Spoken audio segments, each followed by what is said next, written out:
뭔 놈의 군대가 암캐년이 대대장을 한답니까? 황준석 상사는 바닥에 걸쭉하게 가래침을 뱉으며 이죽거렸다. 12월의 경기도 연천 칼바람이 부는 행정반 뒤편 흡연장에는 매캐한 담배 연기와 함께 비릿한 조소가 맴돌았다. 행보관님 목소리가 너무 큽니다. 누가 듣겠습니다. 옆에서 눈치를 보던 보급계원 김하사가 황급히 주위를 둘러보며 속삭였다. 하지만 황준석은 들으라는 듯 콧방귀를 뀌며 담배꽁초를 군화발로 지시겨 껐다. 듣긴 누가 들어. 오늘 취임식 한답시고 연병장에 도열해 있는 꼴 봐라.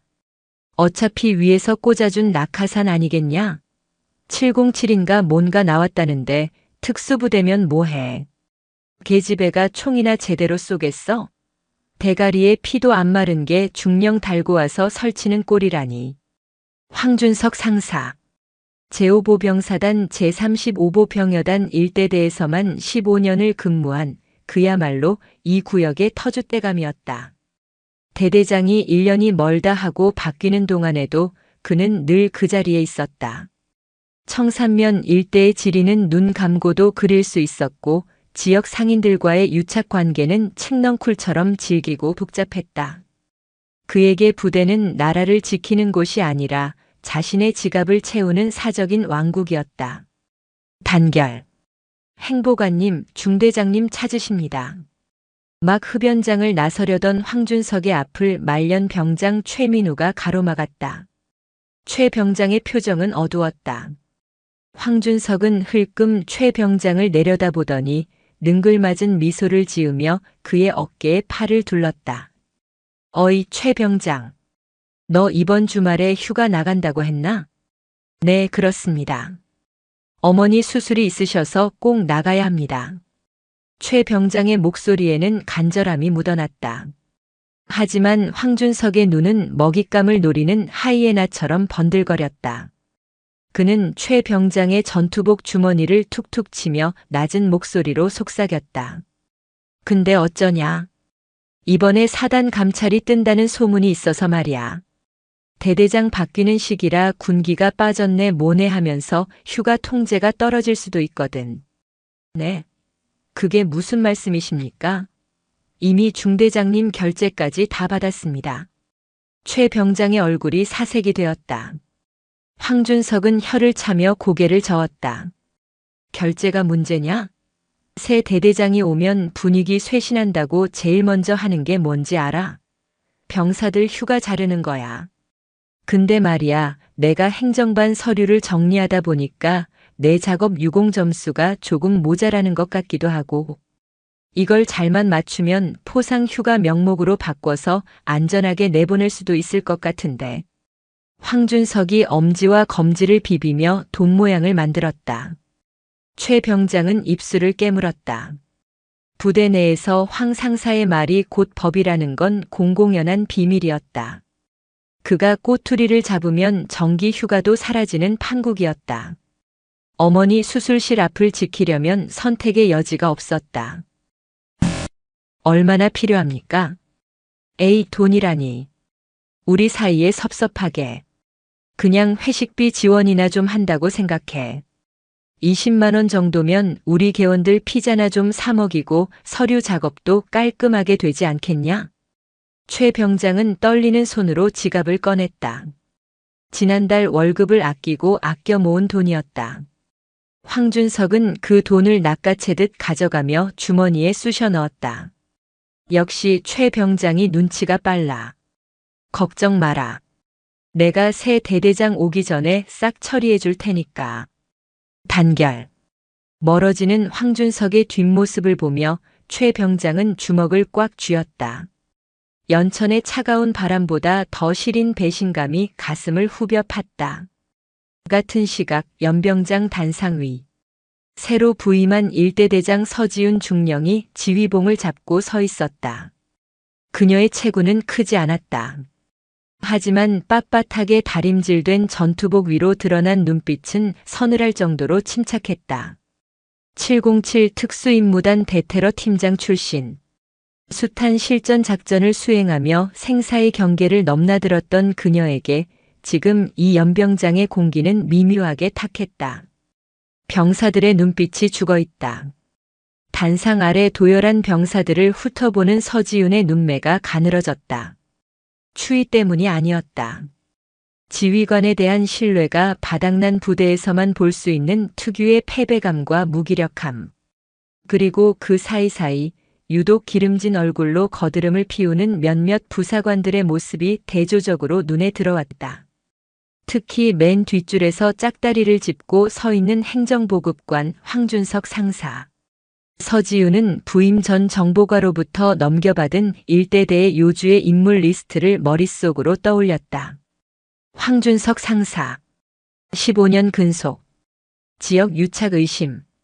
병사 대상 금품 갈취 첩보 다수. 물증 없음. 물증이 없다라. 서지훈의 입가에 옅은 미소가 스쳤다. 물증이 없는 게 아니라 아무도 물증을 잡으려 하지 않았던 것이다. 전임 지휘관들은 시끄러운 일을 만들고 싶지 않아 덮었을 것이고 감찰 장교들은 그의 접대에 눈이 멀었을 터였다. 본관은 오늘부로 제35보병여단 일대대장으로 명받았다. 군인은 말이 아닌 행동으로 보여준다. 의상. 취임사는 짧고 간결했다. 화려한 미사여구도 거창한 약속도 없었다. 황준석은 코웃음을 쳤다. 말주변도 없는 년이네. 707? 웃기고 있네. 여기는 전방이야. 내가 날고 기어봤자 내 손바닥 아니지. 황준석은 몰랐다. 707에서 서지훈의 별명이 설계자였다는 것을. 그녀는 문을 부수고 들어가는 브리처가 아니었다. 적이 스스로 문을 열고 나오게 만드는 혹은 문을 여는 순간 건물이 무너지게 만드는 덫을 놓는 전문가였다. 사냥은 이미 시작되었다. 대대장실의 공기는 무거웠다. 서지훈은 책상 위에 쌓인 서류 더미를 천천히 넘기고 있었다. 부임 일주일째.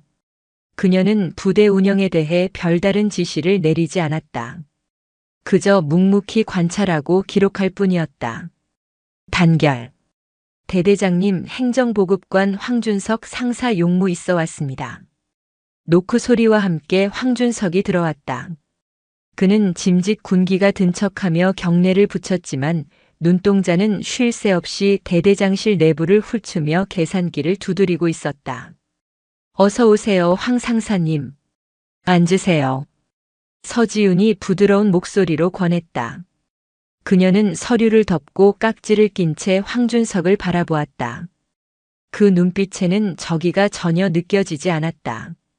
오히려 신임 지휘관이 베테랑 부사관에게 보내는 신뢰와 의존의 빛이 어려 있었다. 부대 파악하느라 정신이 없네요. 황 상사님처럼 오래 계신 분이 도와주지 않았다면 정말 힘들었을 겁니다. 아유, 별 말씀을 다 하십니다. 제가 이 부대 귀신 아닙니까? 대대장님 보좌하는 게 제 일이죠. 황준석은 내심 쾌재를 불렀다. 역시 경험 없는 여자라 나한테 의지하네. 그는 긴장이 풀린 듯 소파에 깊숙이 등을 기댔다. 사실 오늘 부른 건 병사들 사기 진작 문제 때문입니다. 서지훈이 짐짓 고민스러운 표정을 지었다. 제가 707에 오래 있다 보니 야전 부대의 정서를 잘 모르는 부분이 있습니다. 병사들이 가장 원하는 게 뭡니까? 그야 당연히 휴가 아니겠습니까? 젊은 애들이 이 산골짜기에 박혀 있으니 밖이 얼마나 그립겠습니까? 그렇죠? 저도 그렇게 생각합니다. 그런데 제가 업무 파악하느라 포상 휴가 심의를 일일이 챙기기가 벅차군요. 중대장들도 훈련 준비로 바쁘고. 서지훈은 잠시 뜸을 들이다가 결심한 듯 서랍에서 도장 하나를 꺼내 책상 위에 올려놓았다. 그것은 대대장 직인과는 별도로 사용되는 포상 휴가 승인인이었다. 황 상사님께 권한을 좀 나눠드리고 싶습니다. 병사들의 작업 태도나 근무 성실도는 행보관님이 제일 잘 아시지 않습니까? 특급 전사 달성이나 작업 유공자 같은 친구들 황 상사님이 판단해서 휴가증 발급 명단을 올려주시면 제가 묻지도 따지지도 않고 결제하겠습니다. 아니, 아예 발권 실무를 맡아주세요. 황준석의 눈이 튀어나올 듯 커졌다. 이것은 단순한 권한 위임이 아니었다.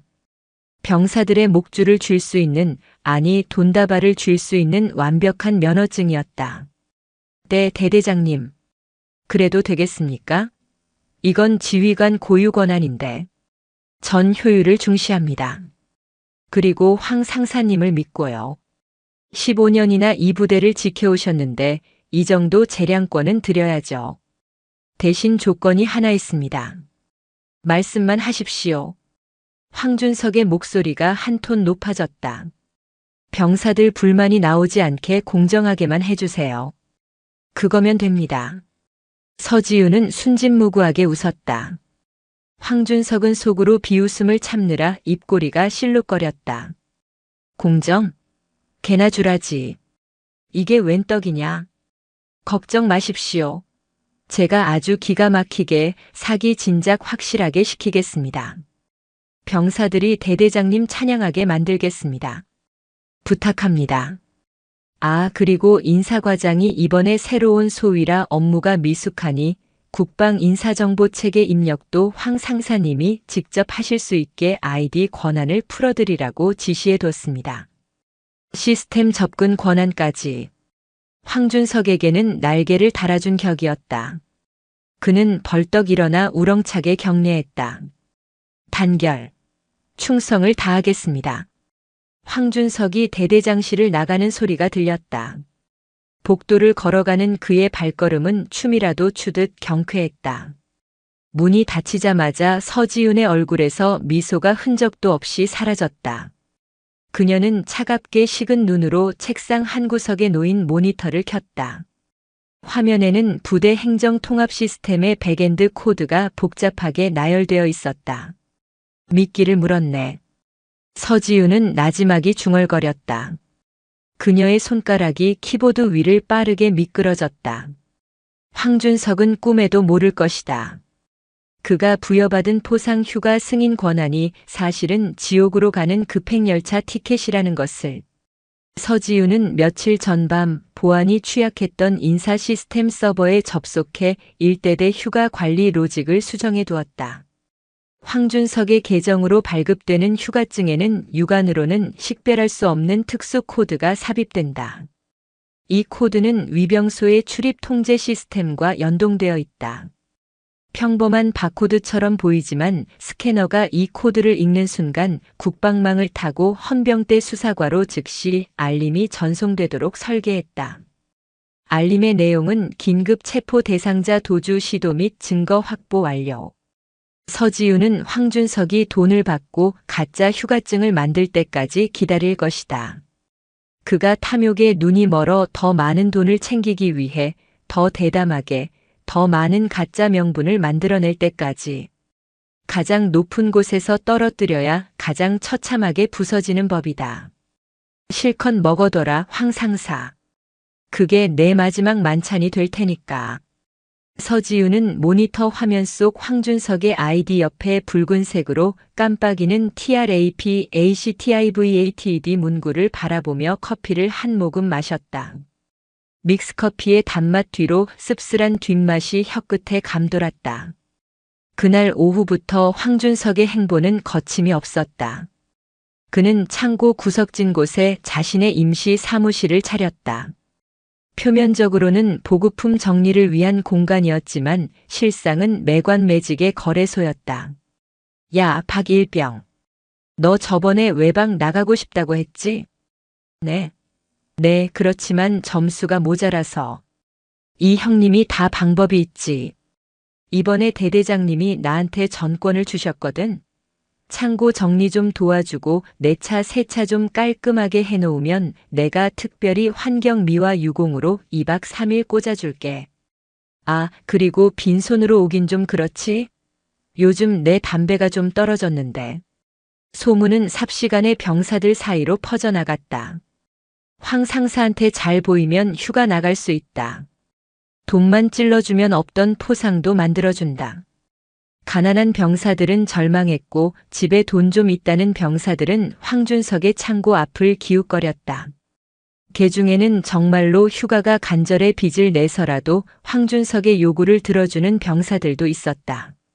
일주일 뒤 대대장실. 서지우는 인사과장이 올린 보고서를 보고 있었다. 일주일 만에 황준석의 이름으로 발급 승인된 포상 휴가증이 무려 30장이었다. 평소의 5배가 넘는 수치였다. 대대장님, 이거 좀 이상하지 않습니까? 갑자기 포상 휴가자가 이렇게 늘어날 리가 없는데. 게다가 사유도 용접 작업 보조, 창고 정리 유공 같은 걸로 다 똑같습니다. 이제 갓 임관한 소위인 인사과장이 불안한 듯 물었다. 서지우는 태연하게 고개를 저었다. 행보관님이 그만큼 병사들을 잘 챙긴다는 뜻이겠죠. 놔두세요. 사기 진작이 우선입니다. 하지만 과장님. 서지훈이 낮게 불렀다. 때로는 썩은 물을 뺄 때 물기를 확 터줘야 할 때가 있습니다. 지금은 지켜보세요. 인사과장은 대대장의 깊은 뜻을 이해할 수 없었지만 서지훈의 눈빛에 압도되어 더 이상 토를 달지 못하고 물러났다. 서지훈은 달력을 보았다. 이번 주 토요일. 주말을 맞아 대규모 출타 병력이 위병소를 통과하는 날이었다. 황준석이 돈을 받고 팔아치운 가짜 휴가증을 든 병사들이 대거 포함된 날이기도 했다. 그리고 그날은 황준석 본인도 자재 구매를 핑계로 외출을 달아둔 상태였다. 아마 밖에서 모은 돈을 환전하거나 유흥에 탕진하려 할 것이다. D-3. 서지우는 책상 서랍에서 구형 폴더폰을 꺼냈다. 도청 감지기가 닿지 않는 비인가 통신 장비였다. 그녀는 단축 번호 1번을 눌렀다. 접니다. 이번 주 토요일 8시. 5사단 35여단 일대대 위병소 앞. 네, 헌병대 수사관들 대기시켜주세요. 물고기들이 아주 큽니다. 그물 찢어지지 않게 튼튼한 걸로 준비하세요. 전화를 끄는 서지훈이 창밖을 내다보았다. 연천의 하늘은 잿빛으로 흐려져 있었다. 곧 눈이라도 쏟아질 것 같은 날씨였다. 눈 내리기 전에 청소 한번 싹 해야겠네. 그녀의 중얼거림이 차가운 공기 속으로 흩어졌다. 경기도 연천의 겨울은 유독 해가 짧았다. 오후 5시만 되어도 일대대 주둔지를 감싸고 있는 고대산 자락에는 짙은 어둠이 깔렸다. 그 어둠은 단순히 물리적인 밤을 의미하는 것이 아니었다. 부대 전체를 잠식해 들어가는 부패의 그림자였다. 행정반 옆 보급 창고. 본래라면 훈련용 피복과 장구류가 정돈되어 있어야 할 이곳은 이제 황준석 상사의 개인 금고나 다름없었다. 창고 안쪽 박스로 가려진 은밀한 공간에는 낡은 소파와 전기난로가 놓여 있었고 그 앞에는 겁에 질린 일병 하나가 고개를 숙인 채 서 있었다. 그래서 돈이 없다? 황준석이 종이컵에 믹스커피를 휘휘 저으며 물었다. 그의 목소리는 나른했지만 그 안에 담긴 가시는 날카로웠다. 죄송합니다. 행보관님. 저희 집 사정이 지금 너무 안 좋아서 월급도 다 어머니께 보내드리고 있습니다. 정말 죄송합니다. 김진수 일병은 울먹이고 있었다. 그는 입대 후 한 번도 제대로 된 휴가를 나가지 못했다. 여자친구와 헤어질 위기에 처해 있었고 이번 주말에 꼭 나가서 오해를 풀어야만 했다. 황준석은 혀를 쯧쯧 찼다. 야, 김진수. 군대가 자선사업소냐? 내가 대대장님한테 사정사정해서 얻어온 귀한 포상 휴가증이야. 이걸 그냥 공짜로 달라고. 너 사회에서 뭐 하던 놈이야? 사회생활을 이렇게 날로 먹으려고 배웠어? 아닙니다. 절대 그런 거 아닙니다. 다음 달에 월급 들어오면 그때. 시끄러워. 황준석이 마시던 종이컵을 바닥에 내던졌다. 뜨거운 커피가 김일병의 전투화 위로 튀었다. 김일병은 움찔했지만 피할 수 없었다. 외상은 없어, 새끼야. 여기가 무슨 동네 구멍가게인 줄 알아? 돈 없으면 몸으로 때우던가. 근데 넌 비실비실해서 작업시켜봤자 밥값도 못하잖아. 나가. 내 뒤에 줄 선 애들이 한 트럭이야. 행보관님, 제발 한 번만 부탁드립니다. 여자친구가. 단결. 용무 끝났으면 나가보겠습니다. 황준석은 김일병의 말을 자르며 싸늘하게 등을 돌렸다. 김일병은 입술을 피가 맺히도록 깨물며 창고를 나섰다. 문 밖에는 이미 다른 병사 두세 명이 눈치를 보며 서성이고 있었다. 그들의 손에는 꼬깃꼬깃한 현금이 들려 있거나 황준석이 좋아한다는 양주병이 쇼핑백에 담겨 있었다. 황준석은 소파에 깊숙이 파묻히며 콧노래를 불렀다. 멍청한 것들. 군인 월급 좀 올랐다고 아주 돈 무서운 줄을 몰라요. 이게 다 내 용돈이지 뭐냐. 그는 주머니에서 수첩을 꺼냈다.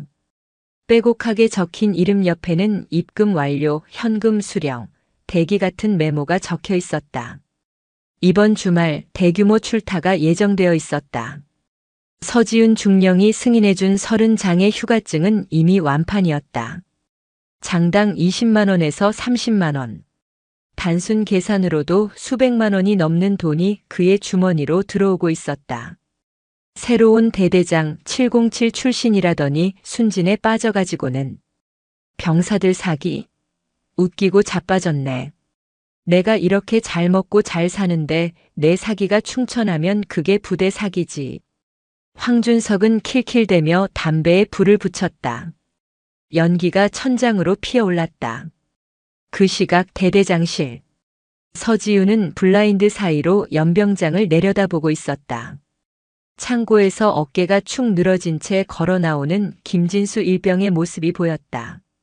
서지훈의 눈동자가 잠시 흔들렸다. 김진수 일병. 이중대 소총수. 가정 형편 곤란자. 그녀는 책상 위에 펼쳐진 병력 신상 명세서를 훑었다.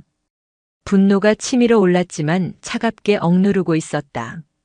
지금 섣불리 움직이면 모든 게 수포가 된다. 썩은 부위를 도려내려면 그 뿌리가 어디까지 뻗어 있는지 확실하게 확인해야 했다. 단결. 대대장님, 작전과장입니다. 노크 소리와 함께 작전과장이 들어왔다. 그는 쭈뼛거리며 서류 결제판을 내밀었다. 내일 주말 출타자 현황 종합입니다. 행보관님 쪽에서 올라온 명단이 좀 많습니다. 위병소 근무자들이 통제하기 힘들 수도 있을 것 같습니다. 작전과장은 뭔가 이상하다는 걸 감지하고 있었다. 하지만 짬밥 높은 행보관이 대대장의 신임을 얻어 진행하는 일에 대위 나부랭이가 토를 달 수는 없었다. 서지훈은 결제판을 받아들고 명단을 훑어보았다. 익숙한 이름들이 보였다. 모두 돈깨나 있다고 소문난 병사들이었다. 반면 김진수 일병처럼 정말 휴가가 필요한 병사들의 이름은 쏙 빠져 있었다. 괜찮습니다. 위병소 근무는 헌병대의 협조 요청에서 인원 지원받기로 했습니다. 과장님은 신경 쓰지 마세요. 헌병대. 말씀입니까? 단순 출타 통제의 헌병대까지. 제가 707에 있을 때 인연이 있던 수사관들이 인근에 훈련차 와 있다고 하더군요. 겸사겸사 얼굴도 볼 겸 우리 부대 경계 태세 점검도 도와달라고 했습니다. 서지훈은 태연하게 거짓말을 했다. 작전과장은 고개를 갸웃거렸지만 헌병대가 온다는 말에 안도하는 눈치였다. 알겠습니다. 그럼 그렇게 조치하겠습니다. 작전과장이 나가자 서지훈은 다시 컴퓨터 앞에 앉았다. 화면에는 국방 인사정보체계 마이너스 휴가 관리자 모두가 띄워져 있었다. 그녀는 황준석이 입력한 명단을 하나하나 클릭했다. 박민우, 최성식, 이정훈. 명단을 클릭할 때마다 그녀는 키보드로 특정한 명령어를 입력했다. 그것은 단순한 전산 조작이 아니었다. 병사들의 휴가증에 보이지 않는 족쇄를 채우는 작업이었다. 이 족쇄는 위병소를 통과하려는 순간 그들을 돈으로 휴가를 산 범죄자로 지목할 것이다. 물론 병사들은 피해자로 분류되겠지만 돈을 받은 황준석에게는 빠져나갈 수 없는 빼박 증거가 될 터였다. 저녁 점호가 끝난 뒤 서지우는 관사로 퇴근하지 않고 슬리퍼를 끈 채 역내 매점으로 향했다. 병사들이 삼삼오오 모여 라면을 먹고 있었다. 단결. 대대장의 등장에 병사들이 화들짝 놀라며 기립했다. 서지우는 손을 저어 그들을 앉혔다. 쉬어. 편하게들 먹어. 나도 출출해서 컵라면 하나 먹으러 왔다. 그녀는 구석 자리에 앉아 김진수 일병을 찾았다. 그는 구석에서 동기들이 먹다 남긴 냉동 만두를 힘없이 씹고 있었다. 서지우는 캔커피 하나를 들고 그에게 다가갔다. 맛있나? 컵. 나 단결. 대대장님. 김일병이 사례가 들린 듯 기침을 하며 벌떡 일어났다. 앉아. 체하겠다. 서지우는 캔커피를 그의 식탁에 툭 올려놓았다. 이번 주말에 휴가 못 나간다고 들었다. 아쉽겠군. 김일병의 눈시울이 붉어졌다. 아닙니다. 제가 노력이 부족해서 그렇습니다. 노력이라. 서지우는 씁쓸하게 웃었다. 때로는 노력이 아니라 방향이 잘못돼서 억울한 경우도 있지. 하지만 걱정 마라. 세상이 항상 불공평한 것만은 아니니까. 이번 주말 부대에 남아있으면 재미있는 구경을 하게 될 거다. 그게 휴가보다 더 통쾌할 수도 있어. 김일병은 대대장의 말이 무슨 뜻인지 이해하지 못했다. 서지우는 그의 어깨를 2번 툭툭 치고는 자리에서 일어났다. 커피 마시고 힘내라. 일대대장은 억울한 병사 안 만든다. 서지훈이 PX를 나가는 뒷모습을 보며 김일병은 멍하니 캔커피를 쥐고 있었다. 차가웠던 캔커피가 대대장의 손길이 닿았던 탓인지 미지근하게 느껴졌다. 그날 밤 황준석은 부대 인근 전고급의 한 유흥주점에 있었다. 룸 안에는 지역 건설업자 김 사장과 식자재 납품업자 박 사장이 함께 있었다. 아이고 황 상사님. 이번에 대대장 새로 왔다면서요? 깐깐하지 않습니까? 김 사장이 양주를 따르며 물었다. 황준석은 거만하게 다리를 꼬고 술잔을 받았다. 깐깐은 무슨. 계집애가 뭘 알겠어요. 그냥 내가 하라는 대로 껌뻑 죽습니다. 이번에 휴가증 장사한 돈으로 오늘 제가 쏘는 거니까 마음껏 드십시오. 역시 황 상사님. 연천 바닥에서 황 상사님 모르면 간첩이죠. 그나저나 이번에 부대 울타리 공사건 말입니다. 대대장 결재만 있으면 되는데. 걱정 마쇼. 내일 애들 휴가 보내놓고 기분 좋을 때 서류 들이밀면 바로 도장 찍어줄 겁니다. 그 도장값 섭섭지 않게 챙겨주시는 거 알죠? 아유 당연하죠. 탐욕스러운 웃음소리가 룸 안을 가득 채웠다. 황준석은 술에 취해 비틀거렸지만 기분은 하늘을 날 것 같았다. 모든 것이 완벽했다. 멍청한 대대장, 돈줄이 되어주는 병사들, 뒷배가 되어주는 지역 유지들. 그는 자신이 이 왕국의 진정한 주인이라고 믿어 의심치 않았다. 하지만 그는 몰랐다. 자신이 마시고 있는 그 술이 내일 아침 자신에게 닥쳐올 파멸을 축하하는 최후의 건배주라는 사실을. 토요일 아침이 밝았다. 밤새 내린 눈으로 연천의 사냐는 하얗게 뒤덮여 있었다. 평소 같으면 제설 작전 때문에 비상이 걸렸겠지만 오늘은 대규모 포상 휴가가 예정된 날이라 부대 분위기는 들떠 있었다. 오전 7시 30분. 일대대 위병소 앞에는 휴가를 나가는 병사들이 긴 줄을 서 있었다. 전투복을 칼같이 다림질하고 군화를 반짝이게 닦은 병사들의 얼굴에는 설렘이 가득했다. 그들 대부분은 황준석에게 뒷돈을 찔러주고 휴가증을 손에 넣은 이들이었다. 황준석 상사는 위병소 옆 당직 사관실에서 따뜻한 커피를 마시며 CCTV 화면을 지켜보고 있었다. 자식들 좋단다. 나가서 사고 치지 말고 얌전히 놀다 와야 또 돈을 뜯어내지. 그는 주머니를 두둑하게 채운 현금 봉투를 만지작거렸다. 오늘 아침 휴가 출발 직전에 급하게 돈을 가져온 병사들에게서 수금한 막차 티켓 값이었다. 행보관님, 오늘따라 위병소 분위기가 좀 살벌하지 않습니까? 당직 부사관이 걱정스런 목소리로 물었다. 황준석이 화면을 자세히 들여다보았다. 평소에는 위병 조장과 병사 2명만 서 있던 위병소에 오늘은 헌병 완장을 찬 인원들이 4명이나 더 배치되어 있었다. 게다가 위병소 정문 밖에는 짙게 썬팅된 승합차 2대가 시동을 켠 채 대기 중이었다. 아, 대대장이 헌병대 불렀다더니 진짜 왔네. 쫄지 마. 그냥 군기 잡으려고 온 거야. 오히려 좋아. 헌병들이 지키고 있으면 애들이 밖에서 사고 칠 생각도 못 하겠지. 황준석은 대수롭지 않게 넘겼다. 그는 빈 커피잔을 내려놓고 자리에서 일어났다. 나도 슬슬 나가볼까? 애들 배웅도 좀 해주고 읍내 나가서 사우나나 한 판 지지고 와야지. 그는 전투모를 눌러쓰고 위병소로 향했다. 눈을 밟는 뽀드득 소리가 유난히 크게 들렸다. 위병소 앞. 병사들은 추위에 발을 동동 구르면서도 싱글벙글 웃고 있었다. 헌병들이 날카로운 눈초리로 그들을 감시하고 있었지만 휴가를 나간다는 기쁨에 취해 그 시선을 느끼지 못했다. 단결. 행보관님 나오십니까? 병사들이 황준석을 보고 우렁차게 경례했다. 황준석은 거수 경례를 대충 받아주며 인자한 척 미소를 지었다. 그래, 그래. 다들 고생했다. 나가서 부모님한테 효도하고 맛있는 거 많이 먹고 와라. 그리고 알지? 복귀할 때 빈손으로 오면 섭섭한 거. 네. 알겠습니다.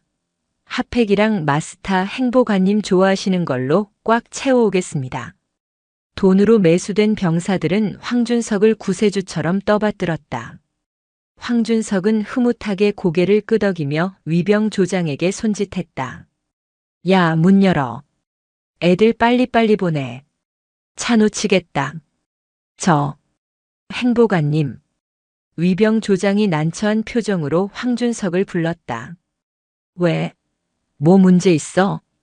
그게 오늘부터 위병소 출입 통제 시스템이 업데이트됐다고 합니다. 평소처럼 그냥 명단 확인하고 보내는 게 아니라 휴가증에 있는 바코드를 저기 새로 설치된 스캐너에 일일이 찍어야 문이 열린답니다. 위병 조장이 가리킨 곳에는 투박하게 생긴 검은색 단말기가 설치되어 있었다. 붉은색 레이저 불빛이 깜빡이고 있었다. 뭐? 그런 쓸데없는 짓을 왜 해? 바쁜데 그냥 보내지. 대대장님 특별 지시사항이라 어쩔 수 없습니다. 전산에 기록 안 남으면 무단 이탈 처리된다고 하셔서. 황준석은 미간을 찌푸렸다. 귀찮았지만 서지훈이 워낙 FM이야 전교범대로 하는 성격이라 그러려니 했다. 아, 진짜 피곤하게 하네. 야, 다들 들었지? 한 명씩 줄 서서 저기다가 휴가증 찍고 나가라.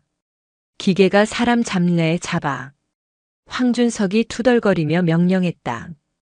맨 앞줄에 서 있던 최민우 병장이 긴장된 표정으로 다가갔다. 그는 어머니 수술 때문에 황준석에게 20만 원을 주고 휴가증을 샀다. 손이 떨렸다. 혹시라도 가짜 휴가증인 게 들통나면 어쩌나 하는 불안감이 엄습했다. 제발 별일 없기를. 최 병장은 떨리는 손으로 휴가증을 스캐너에 갖다 댔다. 빅 마이너스. 경쾌한 비프음이 울렸다. 최 병장은 안도의 한숨을 내쉬었다. 하지만 그 순간이었다. 윙 마이너스. 갑자기 단말기에서 날카로운 경고음이 터져 나왔다. 동시에 단말기 화면이 붉은색으로 전멸하며 거대한 글씨가 떠올랐다. 불법 발권 휴가증 감지 뇌물 수수 및 공문서 위조 혐의. 뭐야? 이거 왜 이래? 최 병장이 당황해서 뒷걸음질 쳤다. 줄 서 있던 병사들이 웅성거리기 시작했다. 황준석도 놀라서 눈을 동그랗게 떴다. 야, 기계 고장 난 거 아니야? 다시 찍어봐. 황준석이 소리쳤다. 그때였다. 위병소 밖에 대기하고 있던 검은색 승합차의 문이 활짝 열리더니 검은색 대테러복을 입은 헌병 특수임무대 SDT 요원들과 정복을 입은 수사관들이 쏟아져 들어왔다. 그들의 손에는 캠코더와 수갑이 들려 있었다. 그대로 멈춰라. 전원 동작 그만. 헌병 수사관의 쩌렁쩌렁한 고함이 위병소를 뒤흔들었다. 병사들은 얼어붙은 듯 제자리에 멈춰 섰다. 무슨 일입니까? 애들 휴가 나가는데 왜? 황준석이 당황하여 앞으로 나서려 했다. 그때 위병소 안쪽에서 또각또각 군화 발소리가 들려왔다. 병사들이 홍해처럼 갈라졌다. 그 사이로 서지훈 중령이 걸어오고 있었다. 그녀는 평소의 전투복 차림이 아닌 정복을 갖춰 입고 있었다. 어깨에 달린 은색 무궁화 2개가 아침 햇살을 받아 차갑게 빛났다. 그녀의 뒤에는 작전과장과 인사과장이 창백한 얼굴로 따라오고 있었다. 서지훈은 황준석의 코앞까지 걸어와 멈춰 섰다.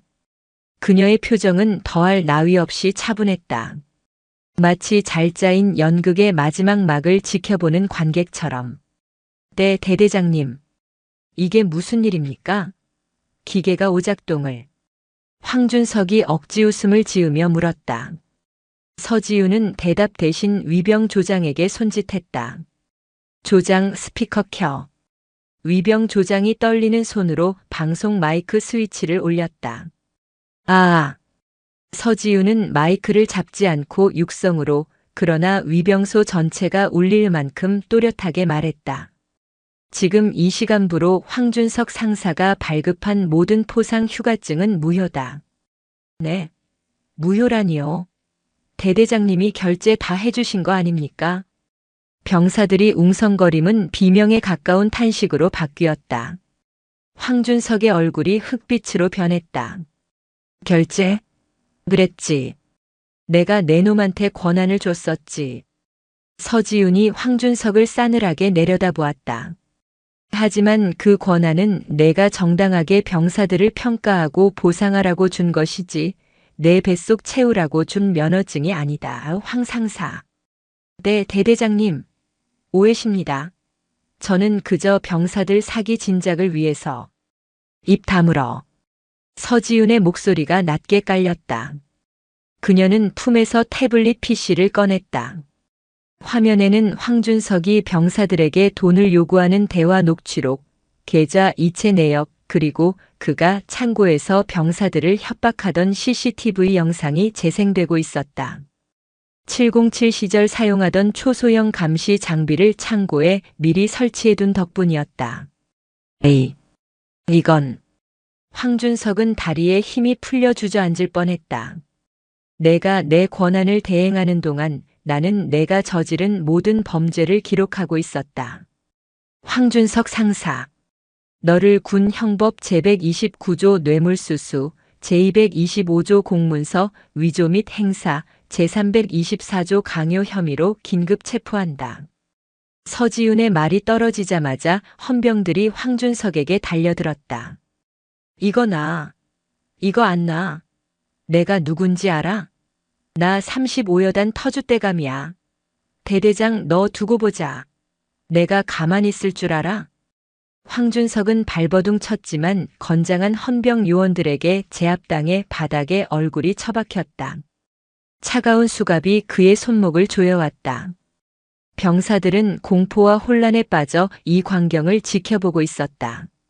특히 돈을 주고 휴가증을 산 병사들은 자신들도 처벌받을까봐 사시나무 떨듯 떨고 있었다. 서지훈은 시선을 병사들에게로 돌렸다. 그리고 맨 앞줄에 서 있는 최민우 병장을 바라보았다. 최민우 병장. 이병 최민우. 최 병장이 너무 긴장한 나머지 관등 성명을 더듬었다. 너는 어머니 수술 때문에 휴가가 필요했다고 했지? 그렇습니다. 돈을 준 건 잘못이다. 하지만 너희들의 절박함을 이용해 돈을 뜯어낸 놈이 진짜 악마다. 너희들은 징계위원회에 회부되겠지만 정상 참작될 것이다. 서지윤은 인사과장에게 눈짓했다. 인사과장이 미리 준비해둔 서류 가방에서 새로운 휴가증 뭉치를 꺼냈다. 여기 있는 병사들 중 황준석에게 돈을 줬지만 실제로 가정 형편이나 개인 사정으로 휴가가 급했던 인원들은 내가 직접 재심사했다. 정당한 사유가 인정되는 인원들은 지금 즉시 출발시킨다.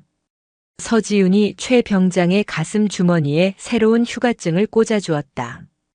거기에는 대대장의 직인이 선명하게 찍혀 있었다. 어머니 수술 잘 끝나시길 빈다. 다녀와라. 최 병장의 눈에서 굵은 눈물이 뚝뚝 떨어졌다.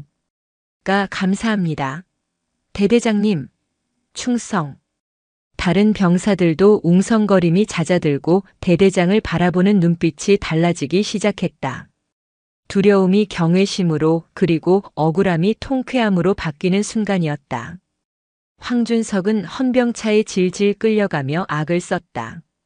서지윤, 내가 나를 건드리고 무사할 줄 알아? 내가 옷 벗으면 가만히 있을 것 같아?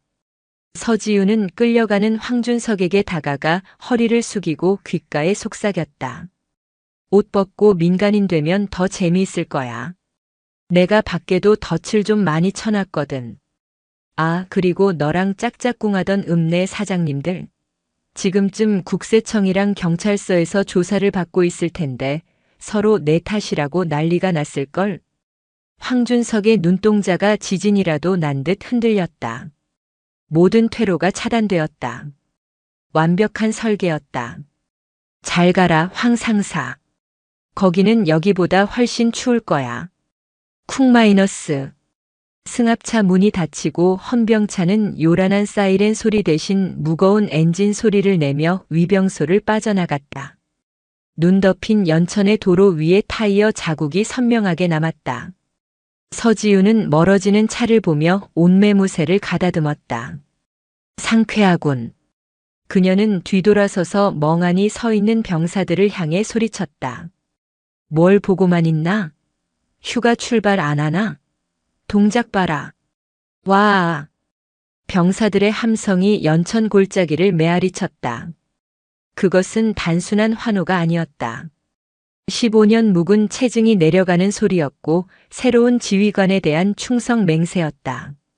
서지윤은 옅은 미소를 지으며 부대 안으로 발걸음을 옮겼다.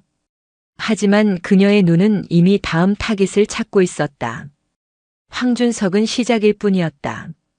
이 5사단 35여단, 아니 더 높은 곳에 숨어있는 진짜 괴물들을 잡기 위한 사냥은 이제 막 1막을 넘겼을 뿐이었다. 눈발이 다시 흩날리기 시작했다. 서지윤의 어깨 위로 하얀 눈송이가 내려앉았다 녹아내렸다. 마치 그녀가 쓸어버릴 부조리들처럼. 황준석 상사가 헌병대 차량에 실려나간 지 일주일이 지났다. 일대대는 폭풍이 휩쓸고 지나간 자리처럼 고요했지만 그 고요함 속에는 묘한 긴장감이 감돌았다. 병사들의 표정은 한결 밝아졌지만 남아있는 간부들, 특히 부사관들은 살얼음판을 걷는 듯 했다. 황준석과 형님 동생 하며 지내던 중사급 이상 부사관들은 행여나 불똥이 튈까봐 숨죽이고 있었다. 하지만 썩은 부위가 도련해졌다고 해서 상처가 바로 아물지는 않는 법이었다. 문제는 가장 취약한 곳에서부터 터져나왔다. 보고 드립니다. 본부 중대 보일러가 고장났습니다. 당직 사관의 다급한 보고였다. 영하 15도를 오르내리는 연천의 혹한기였다. 난방이 멈춘 내무반은 그야말로 냉동 창고나 다름없었다. 서지윤은 즉시 현장으로 향했다. 보일러실은 기름 냄새와 함께 매캐한 연기로 가득 차 있었다. 시설 관리관이 검게 그을린 얼굴로 난처하게 서 있었다. 어떻게 된 건가? 그게 버너랑 순환 펌프가 완전히 나갔습니다. 그런데 이게 좀 이상합니다. 관리관은 뜯어낸 부품을 서지윤에게 보여주었다. 이거 규격품이 아닙니다. 장부상으로는 지난달에 A급 정품으로 교체했다고 되어 있는데 뜯어보니 폐차장에서나 볼 법한 중고 부품이 끼워져 있었습니다. 내구성이 버티질 못하고 터져버린 겁니다. 서지윤의 눈매가 차가워졌다. 황준석의 흔적이었다. 시설 보수 예산까지 빼돌려 싸구려 부품을 쓰고 차액을 챙긴 것이 분명했다. 지금 당장 수리 가능한가? 부품을 새로 발주 넣어야 하는데 절차 밟고 입고되려면 최소 일주일은 걸립니다. 그동안 병사들은 침낭 덮고 버티는 수밖에. 일주일이라. 서지윤은 고개를 저었다. 병사들을 냉방에서 재울 수는 없었다. 그녀는 즉시 행정반으로 돌아와 보수 공사를 담당했던 업체 서류를 찾았다. 대성설비건설. 대표자 이름은 최만식. 황준석이 룸살롱에서 형님으로 모시던 그 지역 유지였다. 서지윤은 전화기를 들었다. 작전과장 대성설비 최 사장에게 연락해. 지금 당장 부대로 들어오라고. 1시간 뒤 기름진 머리를 올백으로 넘긴 중년 남자가 대대장실로 들어왔다. 그는 값비싼 등산복 차림에 거만한 태도로 소파에 앉았다. 아이고, 신임 대대장님이시라고요? 반갑습니다. 최만식입니다. 황 상사 일은 참 유감스럽게 됐습니다. 저랑도 인연이 깊은 친구였는데. 최 사장은 짐짓 안타까운 표정을 지으며 서지윤의 눈치를 살폈다. 본론만 말씀드리죠. 사장님이 시공한 보일러가 터졌습니다. 확인해보니 불량 중고 부품을 쓰셨더군요. 명백한 계약 위반이자 사기입니다. 서지윤이 부품 사진을 테이블 위에 던지듯 내려놓았다. 최 사장은 사진을 흘끔 보더니 코웃음을 쳤다. 에이, 대대장님. 말씀이 너무 심하시네. 공사하다 보면 자재 수급이 딸려서 호환 부품을 좀 쓸 수도 있는 거지. 그걸 사기라뇨? 그리고 그거 황 상사가 다 컨펌해 준 겁니다. 서류상으로 문제 없어요. 황 상사는 구속됐습니다. 그리고 그 공모 혐의가 입증되면 사장님도 무사하지 못할 텐데요. 이 양반 보게. 젊은 여자가 대대장 달았다고 해서 좀 봐주려고 했더니 나 이 지역에서 20년 넘게 군부대 공사만 해왔어. 연대장님, 아니 사단장님이랑도 밥 먹는 사이야. 감히 나를 협박해? 최 사장이 본색을 드러내며 목소리를 높였다. 그는 서지윤 같은 지나가는 지휘관 따위는 겁나지 않는다는 태도였다. 서지윤은 표정 하나 변하지 않고 서랍에서 얇은 서류 봉투 하나를 꺼냈다. 협박이라뇨? 저는 거래를 제안하는 겁니다. 거래? 이건 대성설비의 이중장부 사본입니다. 황 상사가 아주 꼼꼼하게 기록해뒀더군요. 지난 5년간 군부대 공사비 부풀려서 횡령한 금액, 세무서에 신고하지 않은 비자금 내역까지. 최 사장의 얼굴이 순식간에 창백해졌다. 707 시절 정보 수집은 기본 중의 기본이었다. 황준석의 개인 컴퓨터를 포렌식하면서 찾아낸 결정적인 증거였다. 에이, 이걸 어떻게 해? 선택하세요. 지금 당장 사장님 사비 털어서 최고급 보일러로 전면 교체하시겠습니까? 아니면 이 자료 들고 제가 헌병대와 국세청으로 갈까요? 아, 국세청 들어가면 세무조사 나올 텐데 사업체 문 닫으셔야 할 겁니다. 서지윤은 커피를 한 모금 마시며 그를 빤히 쳐다보았다. 최 사장의 이마에서 식은땀이 줄줄 흘러내렸다. 그는 떨리는 손으로 손수건을 꺼내 땀을 닦았다. 언제까지 해드리면 됩니까? 오늘 밤 12시 전까지요. 병사들이 오늘 밤 따뜻하게 자야 하니까요. 1분이라도 늦으면 바로 전송 버튼 누릅니다. 최 사장은 허둥지둥 대대장실을 뛰쳐나갔다. 곧이어 연병장으로 대성 설비 트럭들이 줄지어 들어왔다. 그들은 마치 군사작전을 방불케 하는 속도로 보일러 교체 작업을 시작했다. 그날 밤 보일러가 빵빵하게 돌아가는 내무반은 훈훈한 온기로 가득 찼다. 병사들은 오랜만에 추위 걱정 없이 깊은 잠에 빠져들었다. 서지우는 불 꺼진 대대장실에서 창밖을 내다보고 있었다. 하나를 막으면 또 하나가 터지겠지. 하지만 그녀는 물러설 생각이 없었다. 이 부대를 좀먹는 것들이라면 그게 누구든 어떤 권력을 가졌든 상관없었다. 그녀의 방식대로 아주 철저하게 부서뜨릴 것이다. 그때 책상 위 직통 전화가 울렸다.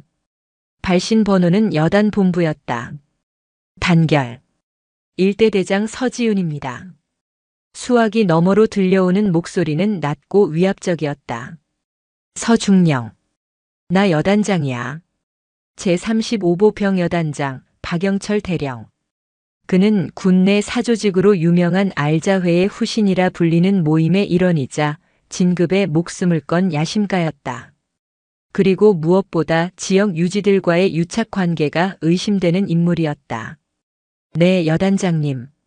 자네 부임한 지 얼마나 됐다고 벌써부터 이렇게 시끄러운가?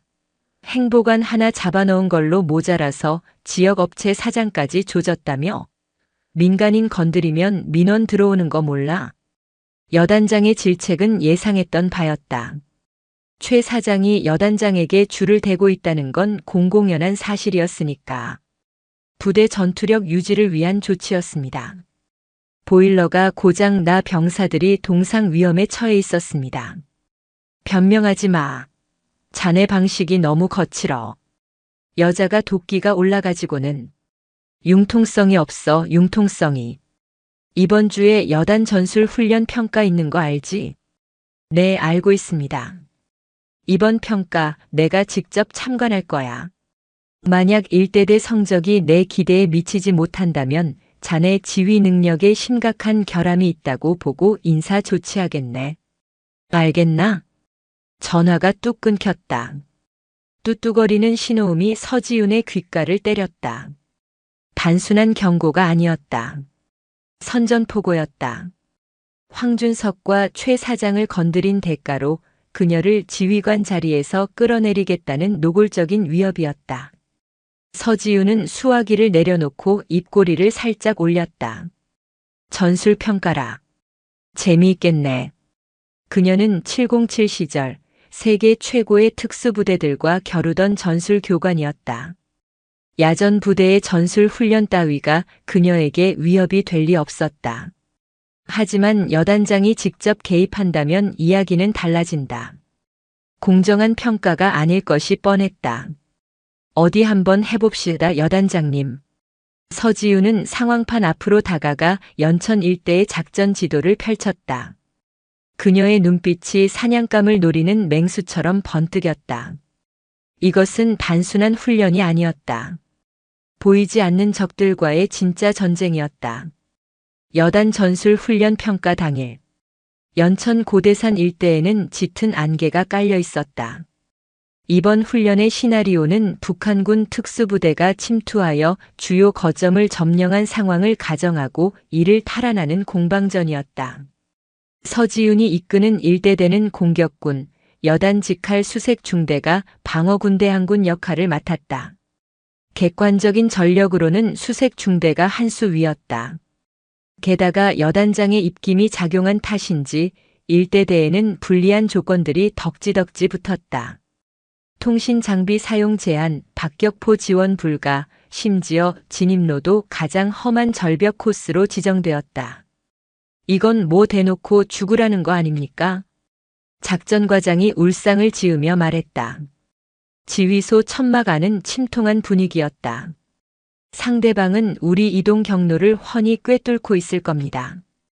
여단 통제관들이 정보를 흘리고 있는 게 분명합니다. 정보과장이 분통을 터뜨렸다. 실제로 여단 통제관들은 일대대 지휘소에 상주하며 사사건건 딴지를 걸고 있었다. 서지훈은 팔짱을 낀 채 작전 지도를 응시했다. 상대가 정보를 알고 있다고? 그럼 그걸 역이용하면 되지. 네. 역이용이라니요? 서지훈은 붉은색 마카를 들어 지도 위에 한 지점을 X표 쳤다. 그곳은 여단장이 지정해준 일대대의 주 공격로인 개미 계곡이었다. 우리는 여기로 가지 않는다. 하지만 여단 작전 명령서에 공격 기동로가 지정되어 있습니다. 위반하면 명령 불복종으로 실격입니다. 서류상으로는 거기로 가지. 하지만 실제 병력은 다른 곳으로 움직인다. 서지우는 지도상의 험준한 능선을 가리켰다. 등산로도 없는 가파른 암벽지대였다. 707에서 쓰던 침투 전술이다. 고스트 프로토콜. 통신은 일절 사용하지 않는다. 모든 명령은 수신호와 사전에 약속된 시간표에 의해서만 움직인다. 그 험한 길을 병사들이 장비를 메고 갈 수 있겠습니까? 할 수 있어. 지난 일주일 동안 내가 왜 병사들에게 체력 단련과 산악 구보만 시켰는지 이제 알게 될 거다. 서지우는 무전기를 들었다. 전 중대 주목. 지금부터 작전명 사일런트를 개시한다. 통신망은 켜두되 모든 대화는 기만 정보를 송출한다. 실제 기동은 제2루트로 실시. 이상. 훈련이 시작되었다. 일대대 통신병들은 무전기에 대고 쉴 새 없이 허위 보고를 날렸다. 1중대 개미 계곡 진입 중. 적의 저항이 거세다. 2중대 우회 기동 중이나 지뢰 지대 발견으로 지연. 여단 통제본부 상황실. 박영철 여단장은 모니터를 보며 회심의 미소를 짓고 있었다. 그럼 그렇지.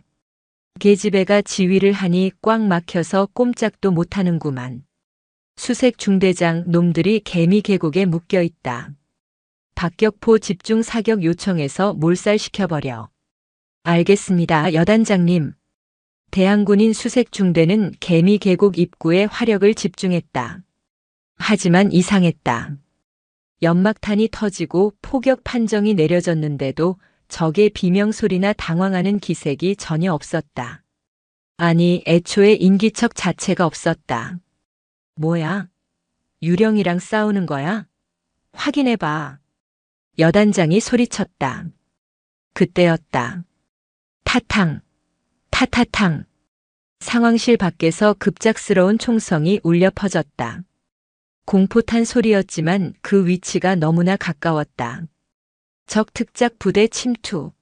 본부 지휘소 피습. 본부 지휘소 피습. 다급한 무전이 터져 나왔다. 여단장은 자리를 박차고 일어났다. 뭐야? 일대대는 계곡 아래에 있다며. 여기는 산꼭대기 본부잖아. 천막이 찢어지며 검은색 위장 크림을 바른 병사들이 난입했다. 그들의 움직임은 신속하고 정확했다. 순식간에 본부 경비 병력을 제압하고 상황실을 장악했다. 그리고 그 선두에 서지훈 중령이 서 있었다. 그녀는 숨소리 하나 흐트러지지 않은 모습이었다. 단결. 제35보 병여단 1대 대장 서지훈 중령. 적 지휘부를 타격하고 여단장을 생포했습니다. 상황실 안에 모든 장교가 얼어붙었다. 박영철 여단장은 입을 딱 벌린 채 말을 잇지 못했다. 에이, 이게 무슨 짓이야? 작전 지역 이탈이다. 너희는 개미 계곡으로 오라고 했잖아. 전시 상황에서 적이 오라고 하는 길로 가는 지휘관은 무능한 지휘관입니다. 저는 제 병사들을 사지로 몰아넣는 대신 승리하는 길을 택했습니다. 서지우는 차분하게 대답했다. 그리고 여단장님, 통제관들이 저희 통신을 도청해서 대항군에게 정보를 흘리더군요. 보안 위규 사항입니다. 제가 그 증거로 통신 로그를 다 따왔습니다. 그녀는 품에서 USB 메모리를 꺼내 흔들어 보였다. 여단장의 얼굴이 불그락푸르락 변했다. 훈련 평가를 빌미로 일대대를 망신 주려던 계획이 오히려 자신의 부정행위가 드러나는 자충수가 되어버린 것이다. 내가 감히 나를. 평가 결과가 기대됩니다, 여단장님. 설마 적 지휘부를 괴멸시킨 부대에게 불합격을 주시진 않으시겠죠? 서지우는 싸늘하게 웃었다. 그것은 승자의 미소였다. 훈련 종료 후 강평장. 분위기는 싸늘했다. 다른 대대장들은 서지훈을 경이로움과 두려움이 섞인 눈빛으로 쳐다보았다. 여단장은 억지 웃음을 지으며 마이크를 잡았다. 이번 훈련. 일대대의 기습적인 전술 운용이 돋보였다. 하지만 상급 부대의 명령을 자의적으로 해석한 부분은 아쉬움이 남는다. 끝까지 꼬투리를 잡으려는 여단장의 발악이었다. 하지만 병사들의 생각은 달랐다. 일대대 병사들은 자신들의 대대장이 불가능해 보이는 상황을 뒤집고 승리를 가져다 준 것에 열광했다. 그들에게 서지훈은 더 이상 낙하산 여자 중령이 아니었다. 믿고 따를 수 있는 진짜 리더였다. 서지훈은 병사들의 환호 속에서 조용히 관사로 돌아왔다. 하지만 그녀는 알고 있었다. 여단장은 이 모욕을 절대 잊지 않을 것이다. 그는 더 비열하고 더 은밀한 방법으로 보복해올 것이다. 관사 문을 열려던 순간 서지훈은 문틈에 끼워진 하얀 봉투를 발견했다. 발신인 이름은 없었다. 봉투를 열자 한 장의 사진과 짧은 메모가 들어있었다. 사진은 707 시절 작전 중에 부상을 입고 쓰러져 있는 서지훈의 모습이었다. 그리고 메모에는 이렇게 적혀 있었다. 과거는 묻히지 않는다. 멈추지 않으면 내 주변 사람들부터 다치게 될 거야. 서지훈의 눈빛이 날카롭게 변했다. 이것은 단순한 군 내부의 알력 다툼이 아니었다. 누군가 그녀의 과거를 알고 있고 그것을 약점으로 이용하려 하고 있었다. 내 과거를 건드려? 그녀는 사진을 구겨 주먹 안에 쥐었다. 실수했네. 나는 잃을 게 없는 사람이 아니라 잃을까봐 두려운 게 없는 사람인데. 서지훈은 어둠 속을 응시했다. 이제 적은 더 이상 오사단 안에만 있는 게 아니었다. 보이지 않는 손이 그녀의 목을 조여오고 있었다. 하지만 그녀는 사냥개였다.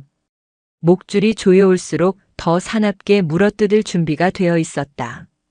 다 와봐. 하나도 남김없이 씹어먹어 줄 테니까.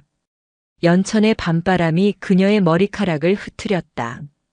밤하늘에는 별 대신 차가운 인공위성의 불빛만이 반짝이고 있었다. 전쟁은 이제부터가 진짜 시작이었다.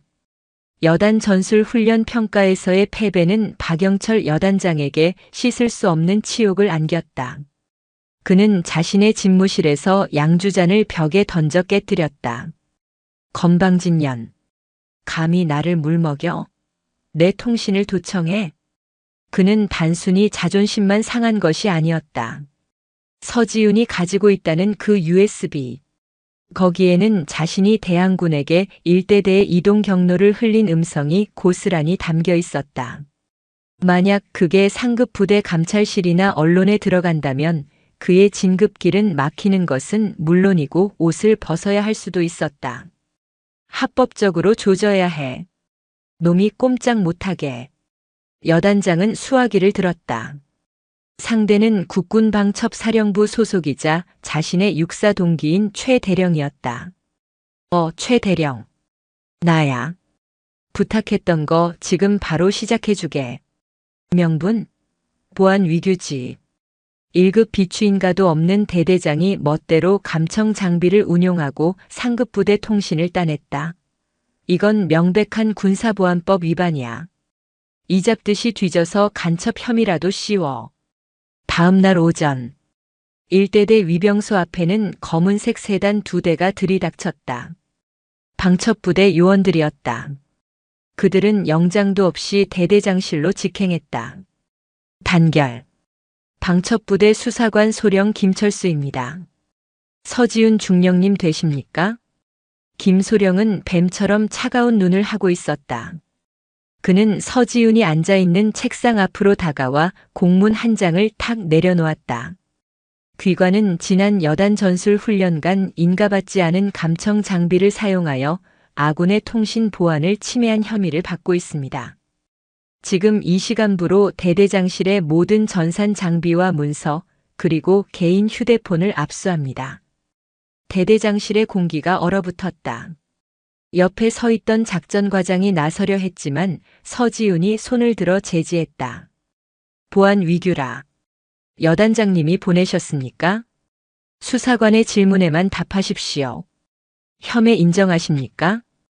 김소령은 요원들에게 눈짓했다.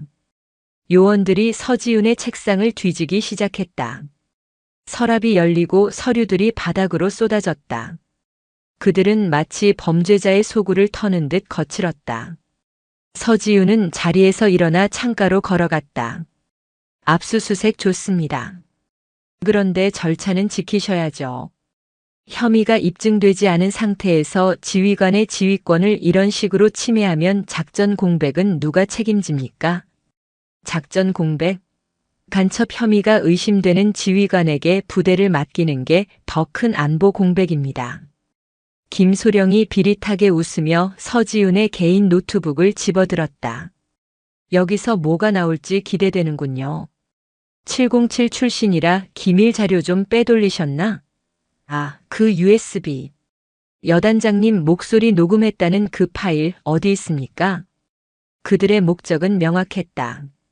서지윤을 보안 사범으로 몰아 감옥에 보내고 여단장의 약점이 담긴 USB를 회수하여 파기하는 것. 찾아보시죠. 능력되시면. 서지윤의 태연한 태도에 김소령의 미간이 찌푸려졌다. 요원들은 1시간 넘게 대대장실을 이잡듯이 뒤졌지만 문제의 USB는 나오지 않았다. 컴퓨터 포렌식 결과도 깨끗했다. 이럴 리가 없는데. 김소령이 초조한 듯 입술을 깨물었다. 그때 한 요원이 서지윤의 관물대 깊숙한 곳에서 낡은 수첩 하나를 발견했다. 소령님, 이거 보십시오. 북한군 난수표 같은 암호문이 잔뜩 적혀 있습니다. 김소령이 수첩을 낚아챘다. 알 수 없는 숫자와 기호들이 빼곡했다. 하, 딱 걸렸어. 서지윤 중령, 이게 뭡니까? 북한이랑 내통하고 있었나? 이제야 본색이 드러나는군. 김소령은 승기를 잡았다는 듯 목소리를 높였다. 복도에서 듣고 있던 병사들과 간부들이 술렁거렸다. 대대장이 간첩이라니? 서지윤은 천천히 김소령 앞으로 걸어왔다. 그리고 그 수첩을 덤덤하게 바라보았다. 그거 우리 할머니가 다니시는 절의 공양미 장부입니다만. 뭐? 공양미? 지금 장난해? 숫자는 날짜고 옆에 기호는 쌀가마니 수입니다. 뒤쪽 넘겨보시면 주지 스님 전화번호도 있을 텐데요. 김소령이 황급히 뒷장을 넘겼다. 정말로 보리암 주지라는 글씨가 큼지막하게 적혀 있었다. 요원들의 얼굴이 벌개졌다. 에이, 이건 위장일 수도 있어. 어쨌든 정밀 분석이 필요해. 서중령, 당신을 방첩부대로 임해 동행합니다. 억지였다. 증거가 없으니 일단 끌고 가서 고문이라도 해서 자백을 받아내겠다는 심산이었다. 김소령이 서지윤의 팔을 잡으려던 순간이었다. 손대. 서지윤의 목소리가 낮게 깔렸다. 그 서늘한 기세에 김소령은 흠칫 놀라 손을 멈췄다. 방첩부대 소령 김철수. 박영철 여단장과는 육사 동기인 최 대령의 직속 부하. 작년 진급 심사 때 경쟁자였던 박중령을 음해하는 투서를 넣어 떨어뜨리고 그 대가로 최 대령에게서 아파트 분양권을 상납받았지. 김소령의 동공이 지진이라도 난 듯 흔들렸다. 나 당신. 그걸 어떻게 해? 내가 707에서 뭘 했는지 잊었나 봅니다. 대테러 정보 수집 및 분석. 당신 같은 부패 군인들 뒷조사하는 건 일도 아닙니다. 서지윤은 책상 위에 놓여있던 요원들이 미처 발견하지 못한 작은 볼펜 하나를 집어들었다. 이 볼펜 녹음기입니다. 당신이 들어올 때부터 지금까지 증거도 없이 지휘관을 협박하고 억지 혐의를 씌우려던 모든 과정이 녹음되어 클라우드 서버로 실시간 전송됐습니다. 뭐라고? 그리고 그 서버에는 당신이 찾던 여단장의 도청 파일도 함께 들어있죠.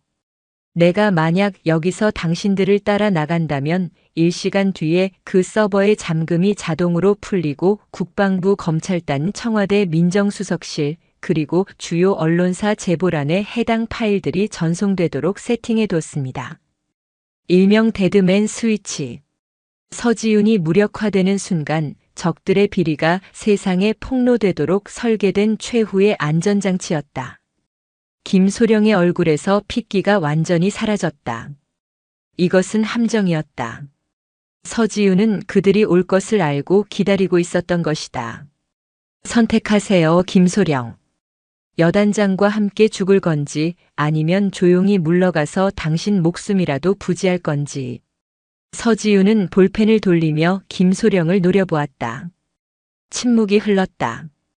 김소령의 이마에서 식은 땀이 바닥으로 뚝 떨어졌다. 그는 알고 있었다. 이 여자는 빈말을 할 사람이 아니라는 것을. 철수한다.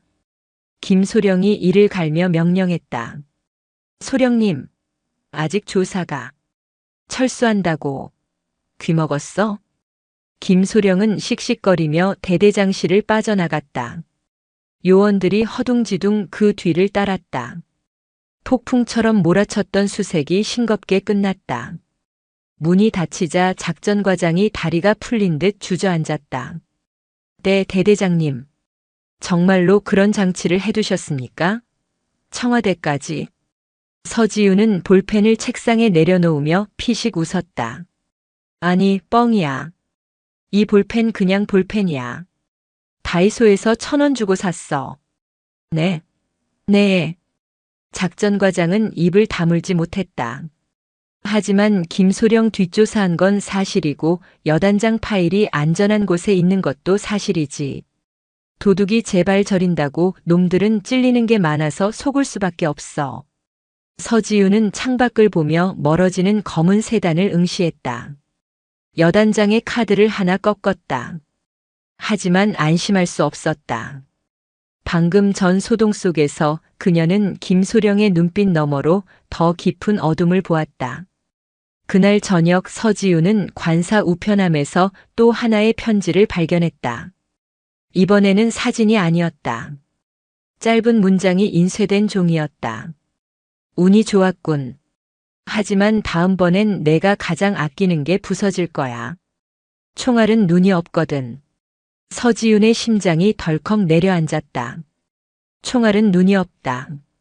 그것은 내일 예정된 사격 훈련을 암시하는 것이 분명했다. 제8장 그림자 사냥. 다음 날 일대대 공용화기 사격 훈련장. 고대산 중턱에 위치한 사격장은 매서운 바람이 불어 체감 온도가 영하 20도에 육박했다. 오늘은 박격포와 K4 고속 유탄 발사기 실사격이 있는 날이었다. 서지윤은 평소보다 예민하게 안전 통제를 지시했다. 어제 받은 협박 편지가 뇌리에서 떠나지 않았다. 탄약관리관 신관 분량 확인 철저히 해. 사격 전 포판 지지 상태 2번, 3번 점검하고. 네, 알겠습니다.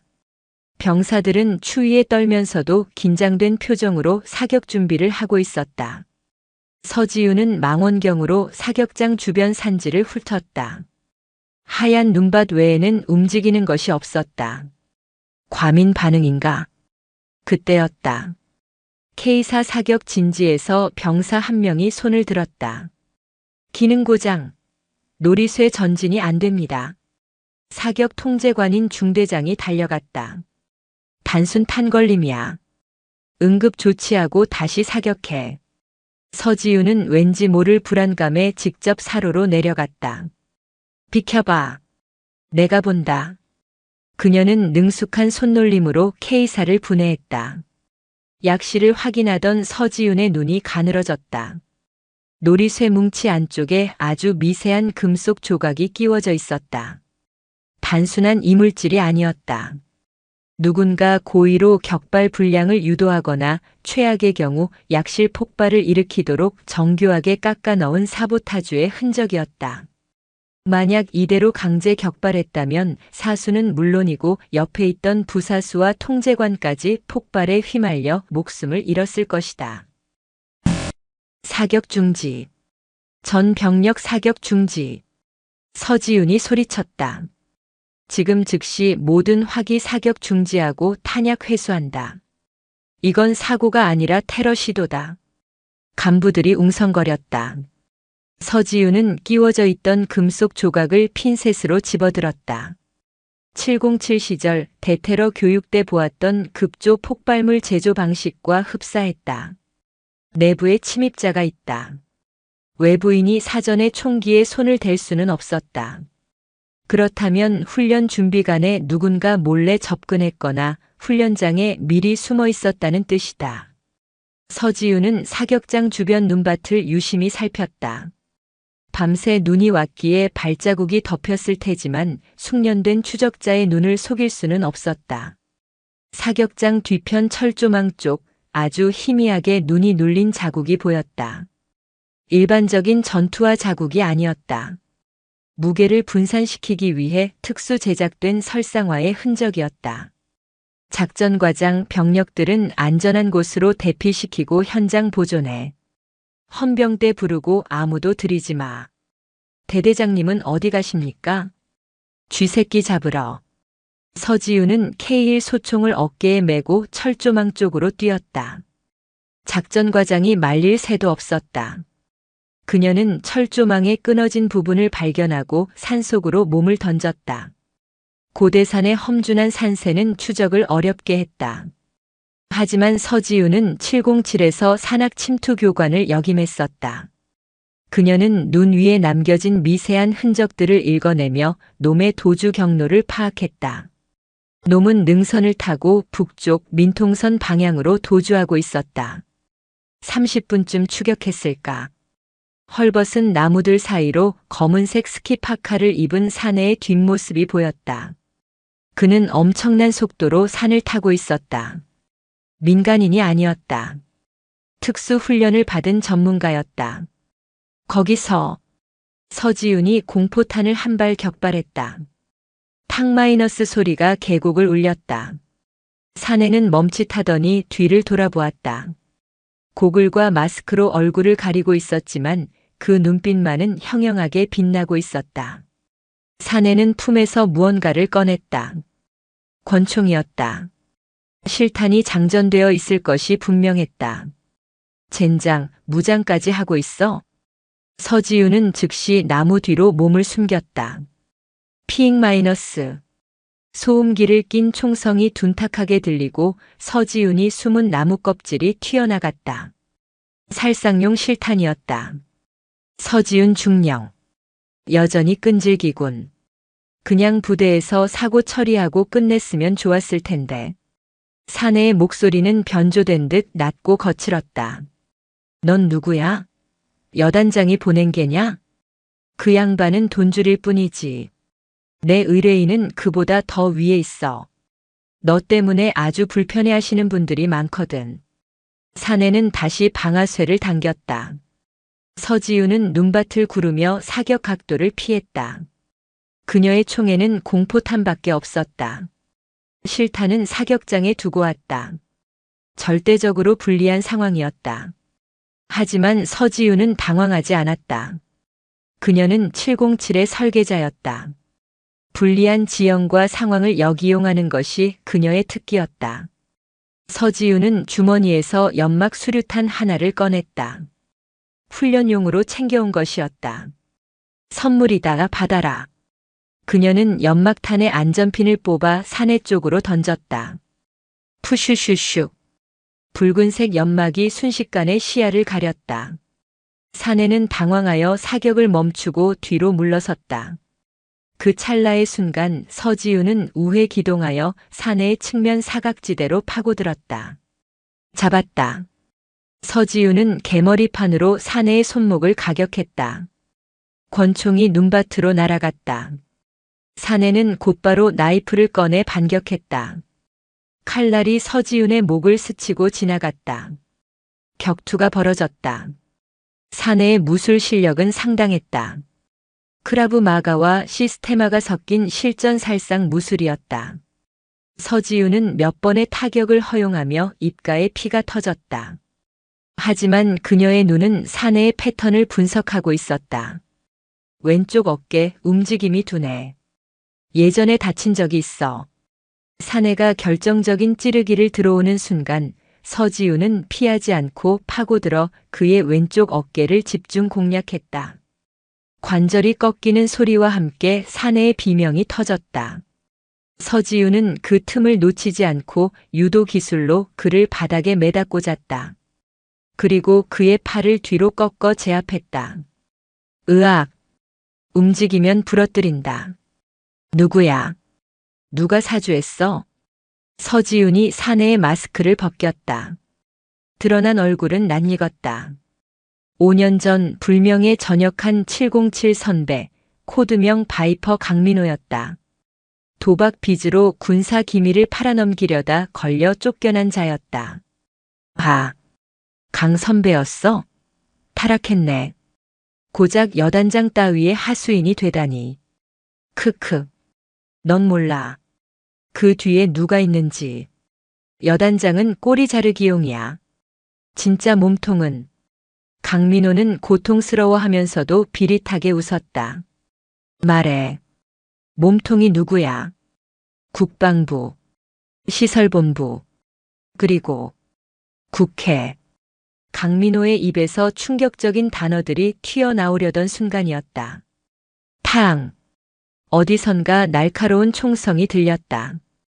강민호의 머리가 힘없이 툭 떨어졌다. 눈밭이 붉게 물들었다. 서지우는 황급히 고개를 숙이고 총알이 날아온 방향을 보았다. 맞은편 능선 저격수가 있었다. 입막음이다. 저격수는 확인 사살을 하지 않고 사라졌다. 서지우는 이미 숨이 끊어진 강민호의 멱살을 잡고 욕설을 내뱉었다. 제기랄. 단순한 부대 내 비리가 아니었다. 여단장과 지역 유지들의 유착관계는 빙산의 일각이었다. 그 위에는 국방부와 정치권까지 연결된 거대한 카르텔이 존재하고 있었다. 강민호는 그 카르텔의 청부업자였고 임무에 실패하자 제거당한 것이다. 서지우는 강민호의 품을 뒤졌다. 젖은 담배 갑과 라이터 그리고 꼬깃꼬깃한 영수증 하나가 나왔다. 청산가든 38만 원. 어제 날짜였다. 청산가든은 여단장이 자주 가는 고급 식당이었다. 그리고 영수증 뒷면에는 볼펜으로 휘갈겨 쓴 글씨가 있었다. VIP 방문 예정. 일대대 사고 처리 필수. 대가 5억. 서지우는 주먹을 꽉 쥐었다. 그들은 자신을 제거하기 위해 병사들의 목숨까지 담보로 잡았다. 용서할 수 없었다. 멀리서 헌병대 사이렌 소리와 함께 작전 과장이 병력들을 이끌고 올라오는 소리가 들렸다. 서지우는 차가운 눈바람을 맞으며 일어섰다. 입가의 피를 손등으로 닦아냈다. 몸통이 누군지 궁금해?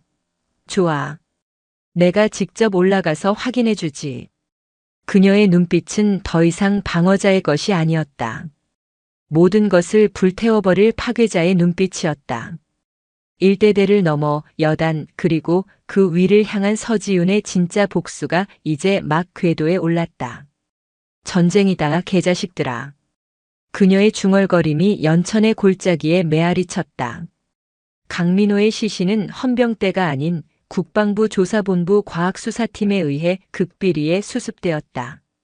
서지훈이 현장에서 확보한 영수증과 강민호의 휴대폰, 그리고 사격장에 설치되었던 사보타주 흔적들은 단순 사고가 아닌 청부 살해 미수라는 명백한 증거가 되었다. 하지만 서지훈은 이 증거들을 바로 터뜨리지 않았다. 그녀는 더 큰 그림을 그리고 있었다. 꼬리가 아닌 머리를 자르기 위해서였다. 그날 밤 연천군 전고급 외곽에 위치한 고급 한정식집 청산가든.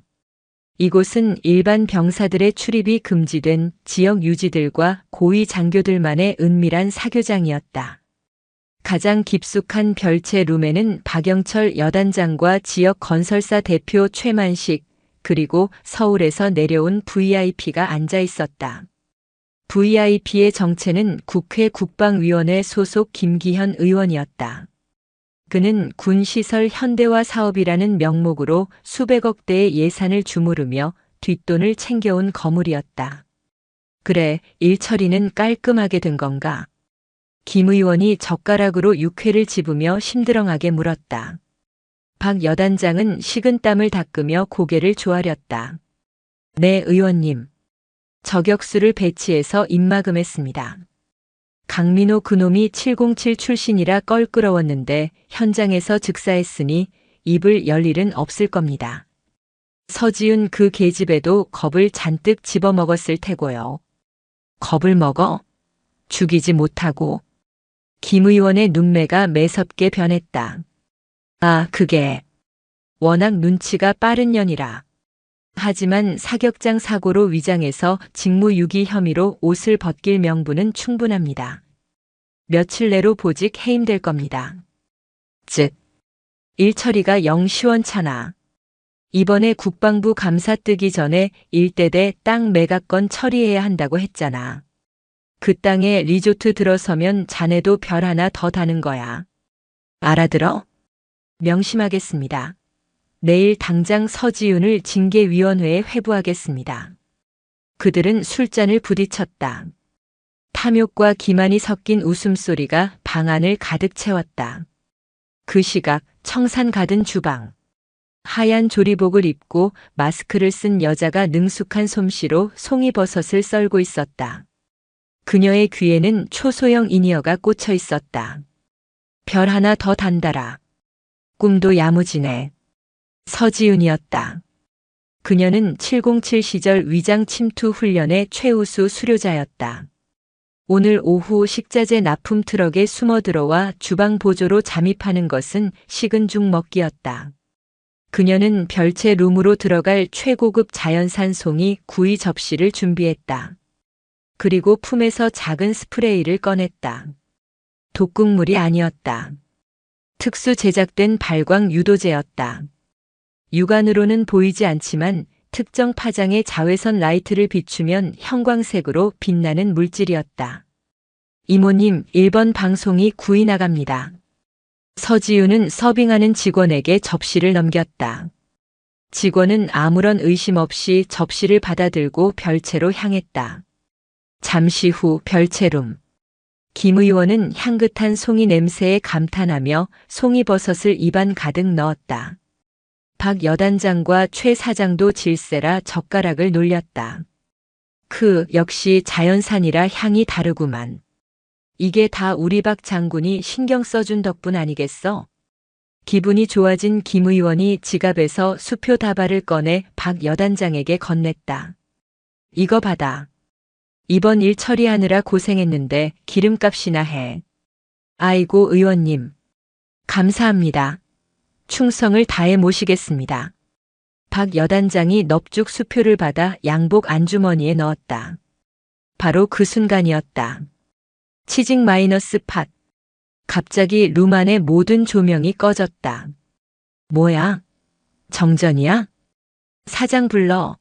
어두워서 아무것도 안 보이잖아. 박 여단장이 소리쳤다. 그때 룸 한가운데 천장에서 푸른색 UV 조명이 켜졌다. 기괴한 불빛이 테이블 위를 비췄다. 으악, 이게 뭐야? 김 의원이 비명을 질렀다. 그의 입 주변과 손, 그리고 박 여단장의 손과 양복 안주머니가 야광처럼 새파랗게 빛나고 있었다. 그들이 방금 먹은 송이버섯에 묻어있던 발광 유도제 때문이었다.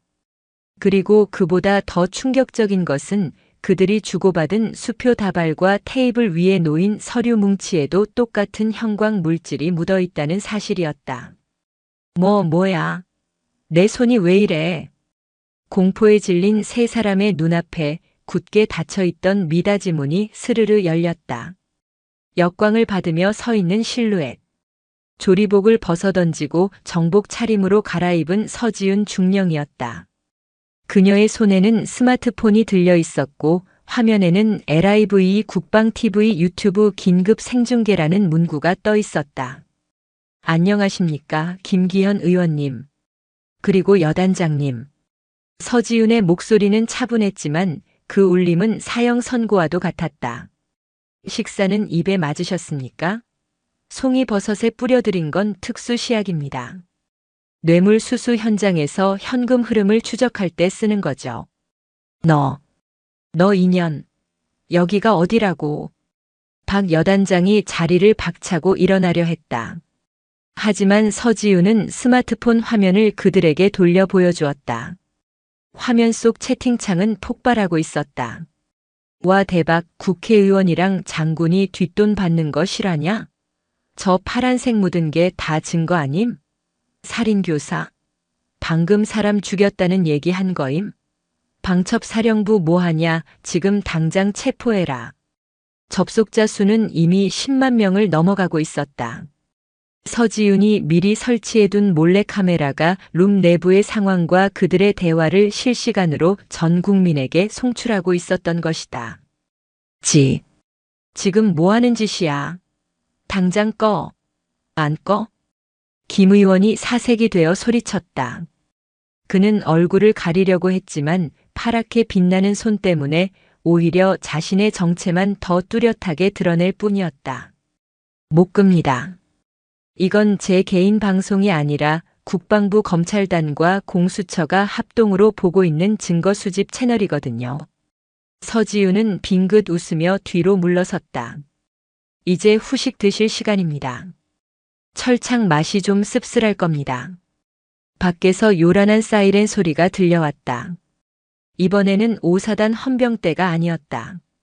서울에서 급파된 국방부 검찰단 특별수사팀과 서울지검 특수부 수사관들이었다. 문 열어.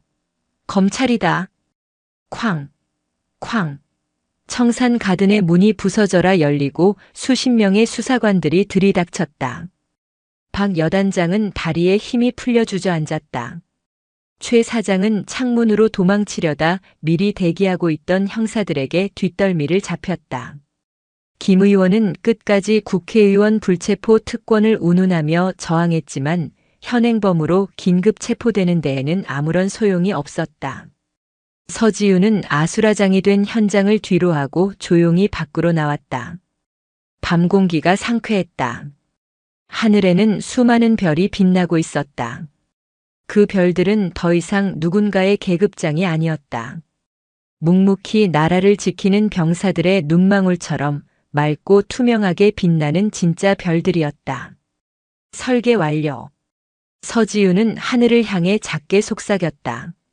사건의 파장은 엄청났다.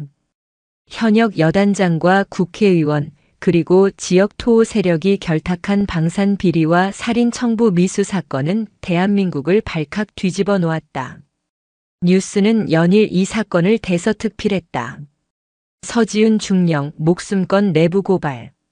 거악을 잡다 썩은 군복을 벗긴 여성 지휘관의 용기. 김기현 의원 구속. 박영철 여단장 파면 및 징역 15년 구형. 여단 전체의 대대적인 감사가 진행되었다. 박영철 라인이라 불리던 부패 장교들은 줄줄이 옷을 벗거나 구속되었다. 황준석 상사는 이미 재판에 넘겨져 징역 3년을 선고받고 국군교도소에 수감되었다.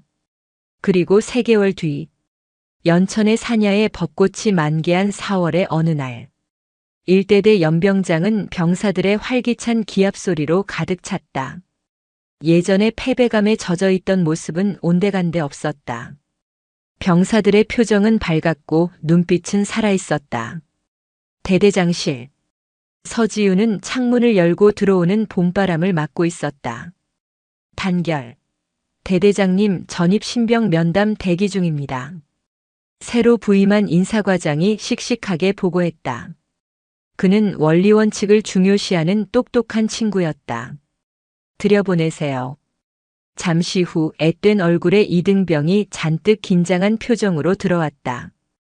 이병, 박, 지, 훈. 대대장님께 신고합니다. 목소리가 너무 커서 삑사리가 났다. 서지우는 피식 웃으며 그에게 따뜻한 차 한 잔을 권했다. 긴장 풀어. 여기는 취조실 아니다. 우리 부대에 온 걸 환영한다. 감사합니다. 대대장님 소문 듣고 지원했습니다. 내 소문? 네. 707 출신 전설의 설계자. 비리 간부들 다 때려잡으신 영웅이라고 들었습니다. 저도 대대장님 같은 군인이 되고 싶습니다. 신병의 눈이 초롱초롱 빛났다. 서지우는 쑥스러운 듯 코끝을 문질렀다. 영웅이라니. 그녀는 그저 자신의 할 일을 했을 뿐이었다. 군인이 군인답게, 지휘관이 지휘관답게 사는 것. 그것이 전부였다. 영웅은 내가 아니다. 서지우는 자리에서 일어나 창밖을 가리켰다. 연병장에서 땀 흘리며 훈련하는 병사들, 경계 근무를 서기 위해 장비를 챙겨 나가는 소대원들. 저기 있는 너희 선임들, 그리고 앞으로 내가 지켜야 할 저 전우들이 진짜 영웅이다. 나는 그저 너희들이 억울하지 않게, 다치지 않게 길을 닦아주는 사람일 뿐이야.